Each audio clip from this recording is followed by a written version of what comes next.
Okay, so hello to all.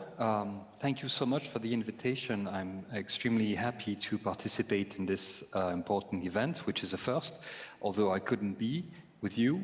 I'm going to focus my presentation on the specific features of the well-being economy understood as an economy, which is at once economics, that is a system of thought, of economic principles, and then an economy, which is a social system, a mode of organization of society.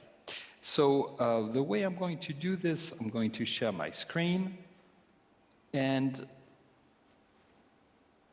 so what I want to really focus on is the fact that the well-being economy is an economy that's really fit for the 21st century, which means that we need to define what the 21st century is. And I think a good starting point for this is, of course, the IPCC AR6 report. And if you look at the first installment of this report, which was published in August 2021, I think there is something that is really striking, and maybe in the thousands and thousands of pages of the report, maybe has not been highlighted as much as it should have been, which is that if you look at this table, okay, you see that the main scenarios of the IPCC all converge toward 1.5 degrees increase in global warming, and this is of course very concerning. But there is a line of hope in this table, and the line of hope is that there is one scenario, which is the scenario which is called SSP1 1.9, which says that temperatures are stabilizing around 1.5 degrees Celsius warming, which is of course already very damaging. But then all throughout the 21st century, you see a stabilization of temperatures. I'm not going to go into the technical details and the sort of magical trick by which we are able to actually go below 1.5 degrees, and the question of negative emissions and the reliability of those hypotheses. But I just want to take this as the line of hope, which is there is one scenario which is viable for humanity in the 21st century and allows us to, in a sense, escape climate chaos. And my surprise when I saw the reports around the IPCC work is that very few people try to exactly outline what SSP1 1.9 entails as a scenario. And so if you go and look at the literature and you see how those scenarios were built, you see that the SSP1 scenarios family, in a sense, are really built around the notion of the well-being economy, okay? This category of scenarios, which is called sustainability taking the green road, right in the middle of it, you have the idea that the emphasis on economic growth has to shift toward a broader emphasis on human well-being, and that those scenarios entail a reduction in social inequality. So I would say that the well-being economy is basically at the center of the only viable scenario for humanity, which has been built by the best climate scientists. And so we should take it very seriously, not just as a desirable future, which of course well-being economy is, but also as a vital need. We need to build this in order to escape climate chaos. So let's go back to this question, which is what exactly is the 21st century and how the well-being economy is an economy for the 21st century. Okay, so if you think about, the 20th century, which started in 1914, according to a British historian, Eric Osborne, because that was the declaration of the First World War, then you can go back to 20th century economics. And it's very clear that 20th century economics was built in a matter of 10 years by basically three white men in the Western world, which were Simon Kuznets, who invented GDP, gross domestic product, in 1934. John Maynard Keynes, who invented macroeconomic policy in 1936, and William Beveridge, who connected the question of economic growth, macroeconomic policy, to full employment and social progress. And so 20th century economics was built around the idea that you have, macroeconomic policy, stimulated economic growth, creating full employment, creating social progress, and then eventually political stability. Now, you have all kinds of issues with, how the connections really work between, for instance, economic growth and full employment, or full employment and social progress. Keep in mind that the US today is at full employment, as exactly the percentage defined by Beveridge in 1944, which is 3% unemployment, and yet it's obvious that the US society is collapsing. So you have all kinds of problems, but the main problem is that what 20th century economics did not foresee is the fact that economic growth is basically creating a sort of tunnel, below the reality of economic and social apparent progress, whereby at the end of this process, economic growth has destroyed biodiversity and ecosystems, and the whole thing collapses. So the one question is, when did the 21st century really began, in the sense of this new reality of the biosphere destabilization and the consequence in terms of well-being for humans? And I think one hypothesis which is possible is to say that 21st century started on April 7, 2020, when you had 4 billion people which were locked down in 100 countries because of SARS-CoV-2 killing thousands, and then tens of thousands, and then millions of people.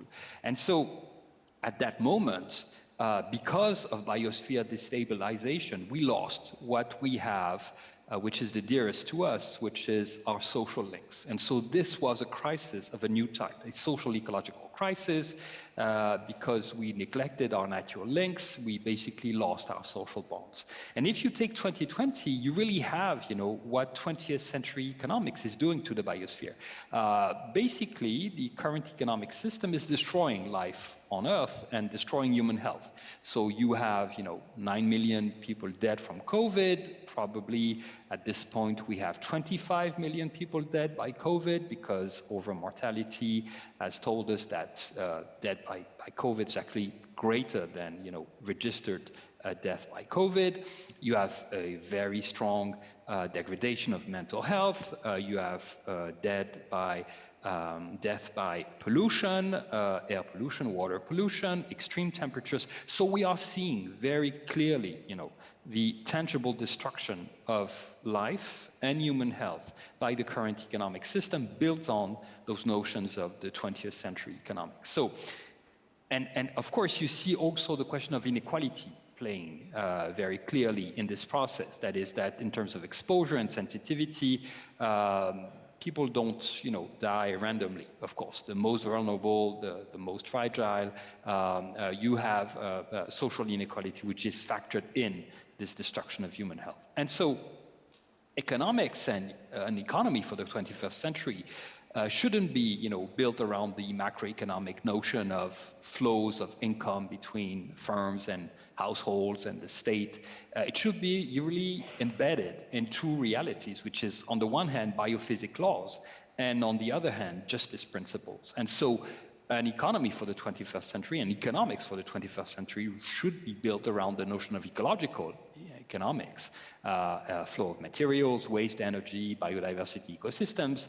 And this should be articulated with political economy, which is justice and institutions. And there you have an economy which is really built for the 21st century. And I think the well-being economy is exactly that. If you think about, so these are reflections from a forthcoming book of mine. And if you think about, the well-being economy, you can build it really as a sort of alternative to 20th century economy. So on the one hand, you have full employment, which was defined by Beveridge as the ultimate goal, and this is really depends on what I would call debt growth, which is the accumulation of material stuff by people. So basically the fact that, anthropogenic mass is now greater than biomass, but this is debt growth. This is growth not in the sense of biological growth. So you can contrast this with full health and living growth. You also have collaboration and productivity. This is Adam Smith, the pin factory, but actually human prosperity relies on cooperation rather than collaboration, and it leads to social innovation, which can mean actually finding ways not to produce rather than just working to produce more. Efficiency, you can contrast that with just transition, that is the combination of social and ecological transition, and then cost-benefit analysis, which is so central to a lot of things that economists do. You can contrast that to co-benefits, which is a much more cooperative way to think about social and natural systems interacting together. So I want to close by maybe arguing for a number of narratives in this well-being economy. So I think there are three main narratives. The first narrative is that, our world would be more just if it is more sustainable, and more sustainable if it becomes more just, and that's the just transition nexus of the well-being economy. The second one is that we can enjoy our social bonds as long as we take care of our natural links. This is the full health nexus, and once again, if we neglect our natural links, we will pay the price in terms of our social bonds. This is the great lessons from COVID.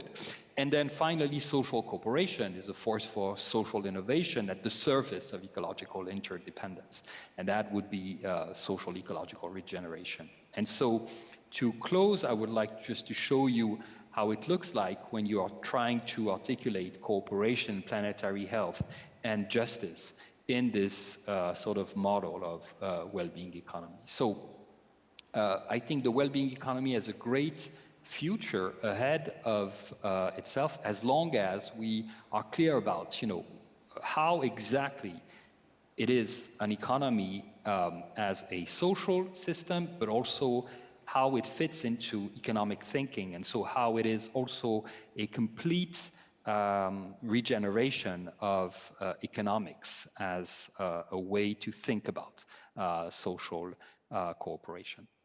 Thank you so much, and I'm really looking forward to all the presentations and everything that will happen in this important event. Thank you so much.